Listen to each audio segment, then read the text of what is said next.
નમસ્કાર વિદ્યાર્થી મિત્રો, એજ્યુટેકનો ચેનલમાં આપનું સ્વાગત છે। આજે આપણે ધોરણ 6 વિષય સામાજિક વિજ્ઞાનની સ્વ અધ્યયન પોથીમાં પાઠ નંબર 8 ભારત વર્ષની ભવ્યતા તેના તમામ પ્રશ્નોના જવાબની સમજ મેળવીશું।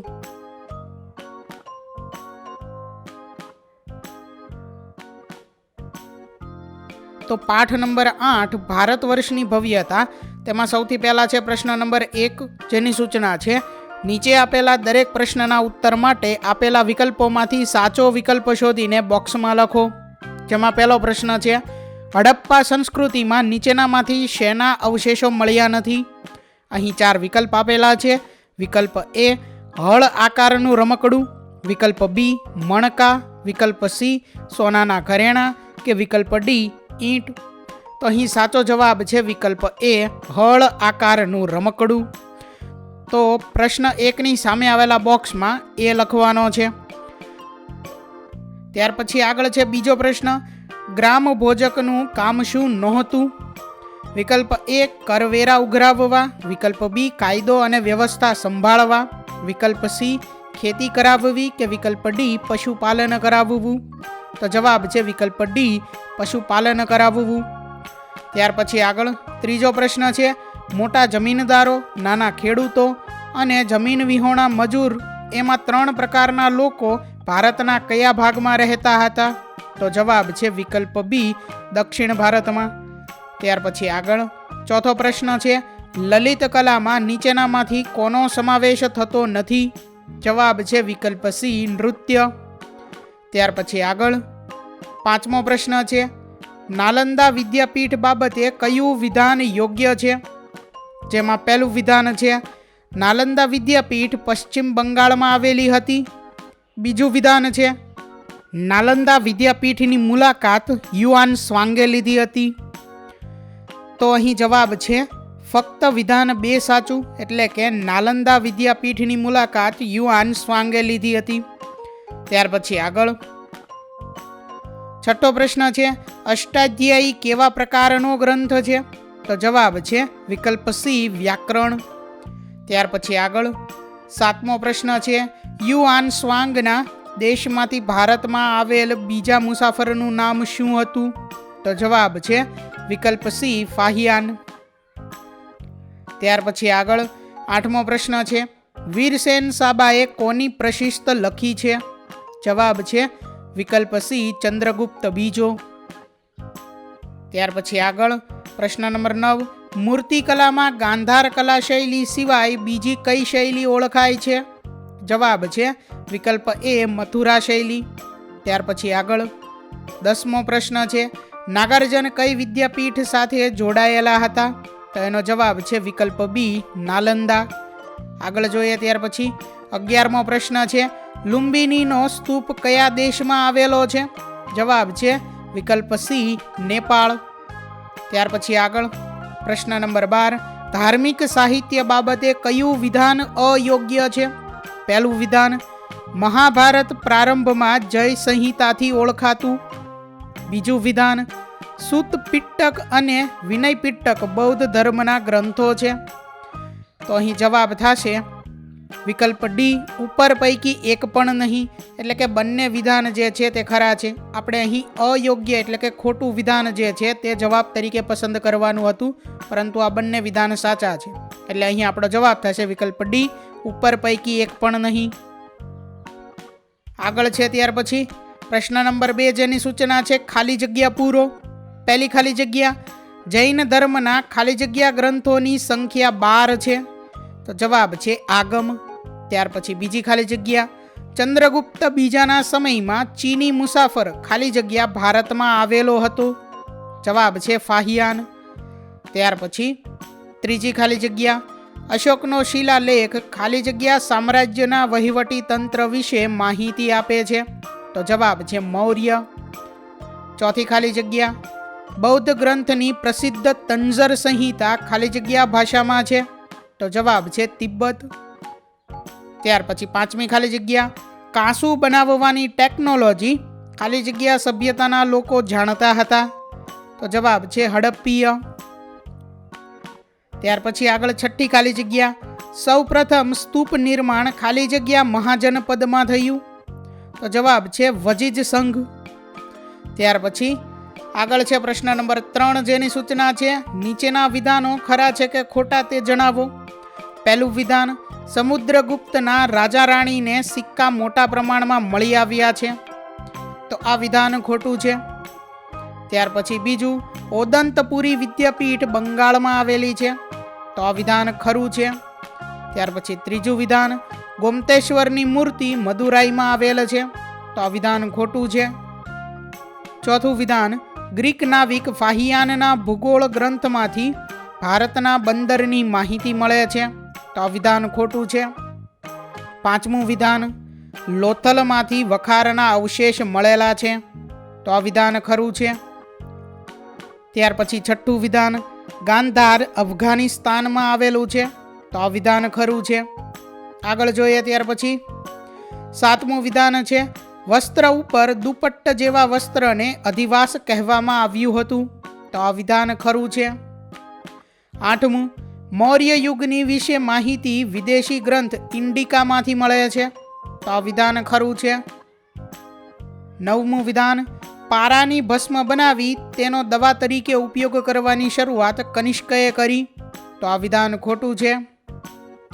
10મું વિધાન, સૌથી શ્રેષ્ઠ સિક્કા મૌર્ય કાળના જોવા મળે છે. તો આ વિધાન ખોટું છે. ત્યાર પછી હવે આગળ પ્રશ્ન નંબર 4, જેની સૂચના છે મને ઓળખો. જેમાં પહેલું છે, મારા સિક્કા પર હું વીણા વાદન કરતો કોતરાયેલો છું. તો એમાં આવશે સમુદ્રગુપ્ત. ત્યાર પછી બીજું, મને ભારતનો પ્રાચીન કાયદા ગ્રંથ ગણવામાં આવે છે. તો એમાં આવશે મનુસ્મૃતિ. ત્રીજું, પ્રાચીન હિન્દુ સાહિત્યમાં અમારી સંખ્યા 4 છે. તો એમાં આવશે વેદો. ત્યાર પછી ચોથું, મારી મૂર્તિકલાની શૈલીમાં સૌપ્રથમ બુદ્ધની મૂર્તિ બની. તો એમાં આવશે મથુરા કલા. પાંચમું, હું 3 સંગમ સભામાં 1600 જેટલા લોકકવિઓએ રચેલ વીર કાવ્યોની રચનાનું સ્થળ છું. તો એમાં આવશે મદુરાઈ. આગળ જોઈએ ત્યાર પછી પ્રશ્ન નંબર 5, જેની સૂચના છે જોડકા જોડો. તો અહીં વિભાગ અ અને બ 2 વિભાગ આપેલા છે અને વચ્ચે અહીં જવાબ લખવાનો છે. વિભાગ અ માંથી પહેલું છે કૌટિલ્ય. તો એની સામે આવશે 3જા નંબરનું અર્થશાસ્ત્ર. ત્યાર પછી બીજું છે વેદવ્યાસ. તો એની સામે આવશે 6ઠ્ઠા નંબરનું જય સંહિતા. ત્રીજું છે કાલિદાસ. તો એની સામે આવશે પહેલું રઘુવંશમ. ચોથું છે પાણીની. તો એની સામે આવશે ચોથું વ્યાકરણ. પાંચમું છે મેગેસ્થનીસ. તો એની સામે આવશે બીજું ઇન્ડિકા. એટલે પહેલાની સામું ત્રીજું, બીજાની સામું છઠ્ઠું, ત્રીજાની સામું પહેલું, ચોથાની સામું ચોથું અને પાંચમાની સામું બીજું આવશે. આગળ જોઈએ ત્યાર પછી પ્રશ્ન નંબર 6, જેની સૂચના છે નીચેના પ્રશ્નોના જવાબ 1-2 વાક્યોમાં લખો. જેમાં પહેલો પ્રશ્ન છે, ભારતના બંદરોની માહિતી કયા ગ્રીક નાવિકના ગ્રંથોમાં જોવા મળે છે? તો જવાબ છે કે ભારતના બંદરોની માહિતી ગ્રીક નાવિક ટોલેમીના ભૂગોળ વિષયક ગ્રંથોમાં જોવા મળે છે. ત્યાર પછી બીજો પ્રશ્ન છે, અષ્ટાધ્યાયી ગ્રંથ આશરે કેટલા વર્ષો પહેલા લખાયેલો છે? તો અષ્ટાધ્યાયી ગ્રંથ આશરે ઈસવીસન પૂર્વે 5મી સદીમાં એટલે કે લગભગ 2500 વર્ષ પહેલાં લખાયેલો છે. ત્યાર પછી આગળ ત્રીજો પ્રશ્ન છે, મેઘદૂતમના લેખક કોણ છે? તો મેઘદૂતમના લેખક મહાકવિ કાલિદાસ છે. ચોથો પ્રશ્ન, બૌદ્ધ ધર્મના નિયમોની માહિતી કયા રાજાના શિલાલેખો દ્વારા થાય છે? તો જવાબ છે કે બૌદ્ધ ધર્મના નિયમોની માહિતી સમ્રાટ અશોકના શિલાલેખો દ્વારા મળે છે. પાંચમો પ્રશ્ન, બામિયાનની બુદ્ધ મૂર્તિ હાલમાં કયા દેશમાં આવેલી છે? તો બામિયાનની બુદ્ધ મૂર્તિ હાલમાં અફઘાનિસ્તાન દેશમાં આવેલી છે. ત્યાર પછી આગળ છઠ્ઠો પ્રશ્ન, પુરુષપુર નામનું સ્થળ હાલ કયા નામે ઓળખાય છે? તો પુરુષપુર નામનું સ્થળ હાલમાં પેશાવર નામે ઓળખાય છે. સાતમો પ્રશ્ન, ભારતના સૌથી જૂના સિક્કા કયા છે? તો ભારતના સૌથી જૂના સિક્કા પંચમાર્ક સિક્કા તરીકે ઓળખાય છે. આઠમો પ્રશ્ન, શ્રવણ બેલગોડા કયા રાજ્યમાં આવેલું છે? તો શ્રવણ બેલગોડા કર્ણાટક રાજ્યમાં આવેલું છે. આગળ છે ત્યાર પછી 9મો પ્રશ્ન, પ્રવેશિકા શું છે? તો પ્રવેશિકા એટલે વિદ્યાપીઠમાં પ્રવેશ મેળવવા માટે લેવામાં આવતી પરીક્ષા. ત્યાર પછી 10મો પ્રશ્ન, ગામડામાં કરવેરા ઉઘરાવવાનું કાર્ય કોણ કરતા હતા? તો ગામડામાં કરવેરા ઉઘરાવવાનું કાર્ય ગ્રામ ભોજક કરતા હતા. ત્યાર પછી હવે આગળ પ્રશ્ન નંબર 7 જેની સૂચના છે, નીચેના પ્રશ્નોના જવાબ 3 કે 4 વાક્યોમાં લખો. જેમાં પહેલો પ્રશ્ન છે, પ્રાચીન બુદ્ધ અને જૈન સાહિત્યના નામ જણાવો. તો બુદ્ધ ધર્મના મુખ્ય ગ્રંથોને ત્રિપિટક કહેવામાં આવે છે. તેમાં સુત્ત એટલે કે સૂત્ર પિટક, વિનય પિટક અને અભિધમ્મ પિટકનો સમાવેશ થાય છે. ઉપરાંત દીઘનિકાય, મજ્જિમ નિકાય અને મિલિંદ પાન્હો જેવા ગ્રંથો અગત્યના છે. જૈન ધર્મના ગ્રંથોને આગમ ગ્રંથો કહેવામાં આવે છે. તેમાં આચાર અંગ અને વૈતાલિક, દશાવૈતાલિક સૂત્ર જેવા ગ્રંથો સમાવિષ્ટ છે.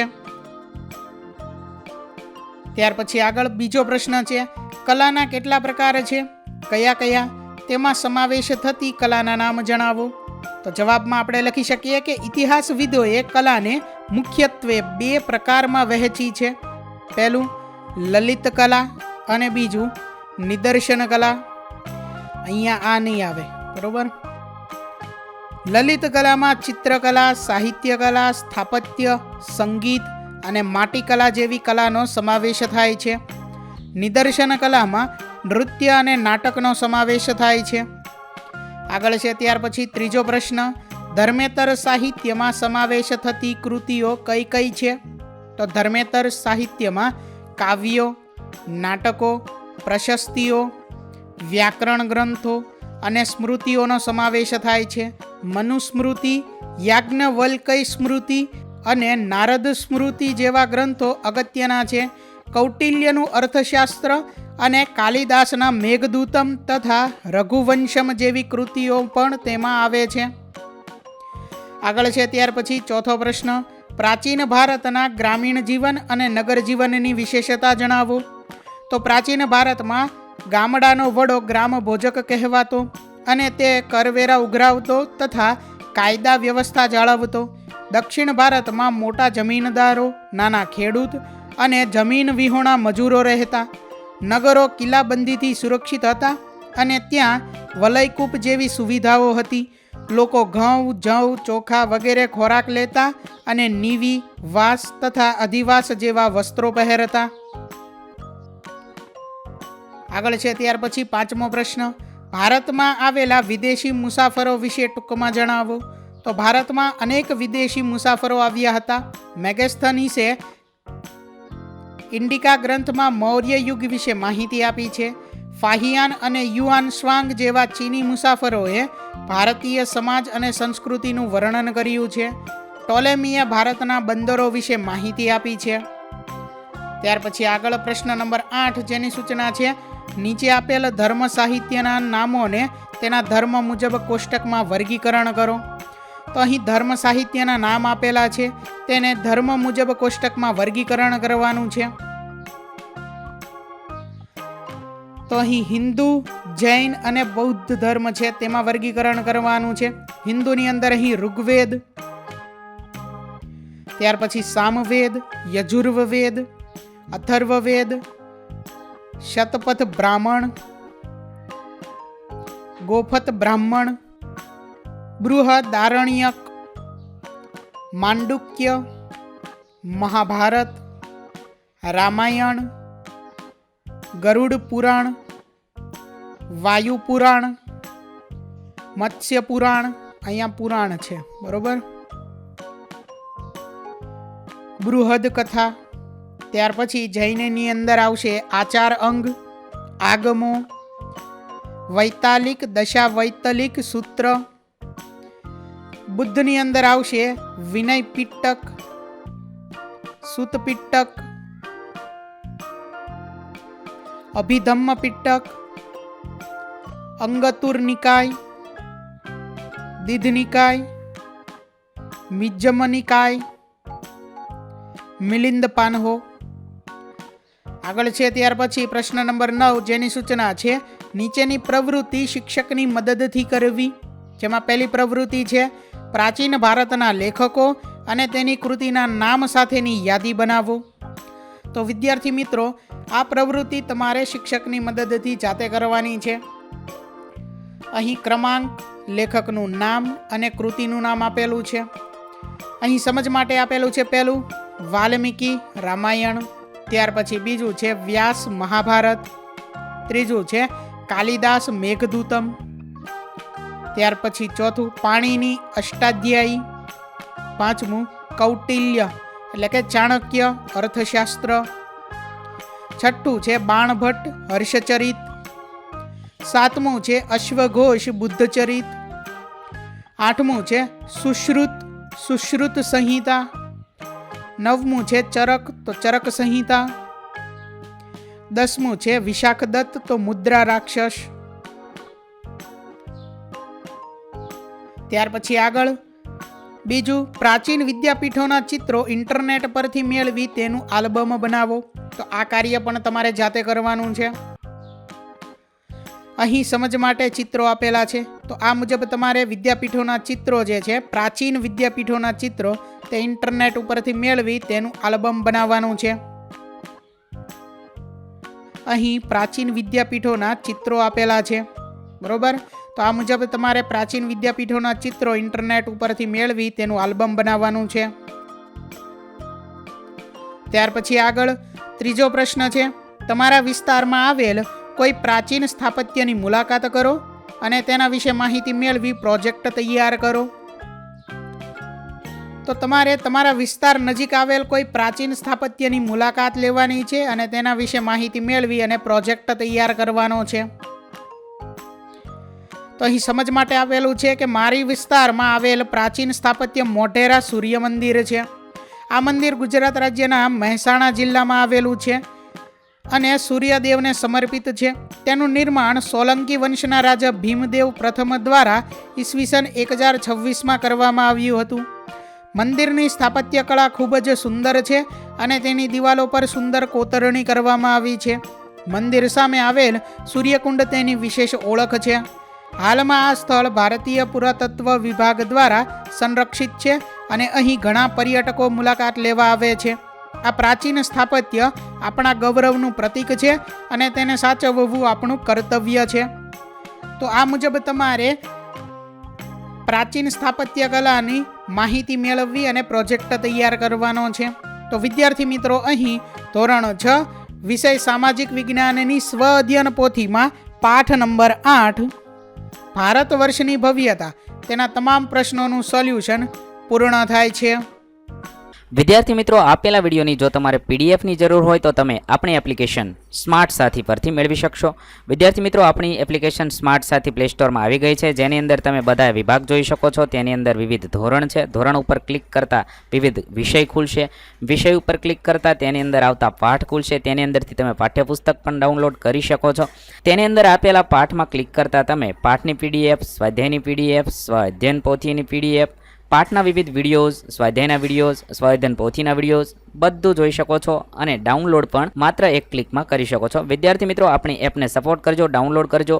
થેન્ક યુ દોસ્તો. એજ્યુકટેકનો ચેનલ તરફથી વિડીયો નિહાળવા બદલ આપનો આભાર. આવા બીજા વિડીયોઝ નિહાળવા માટે અમારી યુટ્યુબ ચેનલ એજ્યુકટેકનો અત્યારે જ સબસ્ક્રાઇબ કરો. આભાર દોસ્તો.